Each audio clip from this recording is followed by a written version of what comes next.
Hi, I'm Ethan Tillis, Hi, I'm Isabel Rothfeld. and we're representing Waukesha West High School. Antitrust laws were created to protect us as consumers. They exist to protect our information, data, browsing, searches, and everything online. There are three main antitrust laws, which include the Sherman Antitrust Act, made over 120 years ago, the Clayton Act, and the Federal Trade Commission Act, which promotes fair trade and ethical business practices. The establishment of the Federal Trade Act led to the birth of the Federal Trade Commission.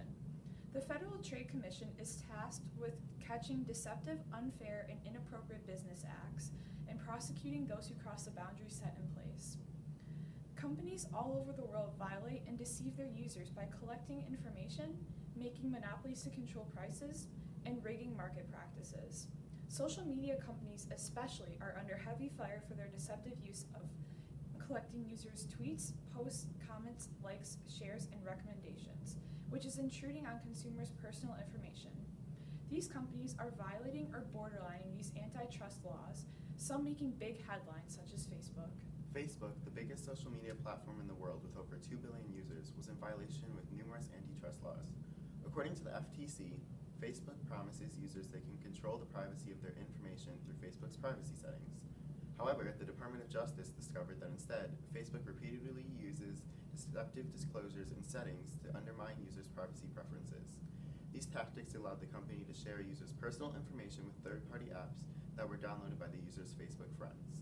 The FTC alleges that many users were unaware that Facebook was sharing such information and therefore did not take the steps to opt out of sharing. After being found in violation, the FTC ordered Facebook to pay $5 billion in reprimands, the biggest antitrust payment on record.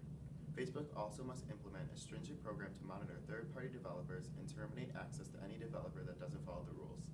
In addition, Facebook can't use for advertising purposes the phone numbers it obtained specifically for security. Other companies have also been found in close violation, such as Twitter, who claimed, "We are very concerned about safeguarding the confidentiality of your personally identifiable information.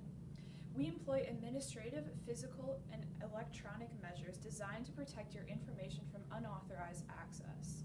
However, the FTC discovered Twitter was misleading consumers about the extent to which they protected the security, privacy, and confidentiality of non-public consumer information.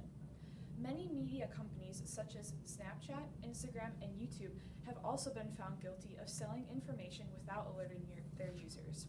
These companies are way too intrusive as they can collect everything about you, from your location, facial identity, messages, and preferences to past searches, and share them with third-party companies who then store your information and use it for exploitative market techniques. Even with subscription fees, the basic producers are still monetizing by selling interest-specific ads and consumer data, violating the basic production and the people expect from these companies. In conclusion, these companies are not ethical because they mislead, lie, or avoid telling their consumers about what's really happening with their data, which in turn is a betrayal of consumer trust. Then they use the personal information in order to turn over a profit. Social media companies are becoming too intrusive when it comes to people's information by harvesting and storing their data, and even worse, selling it.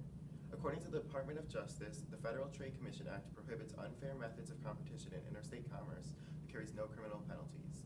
In order to rectify violations, we should treat companies more like criminals rather than businesses by using harsher punishments or requiring numerous high payouts, such as the Facebook payout. It would create more incentives to stay behind these laws and not violate them, therefore protecting consumer data and information more effectively.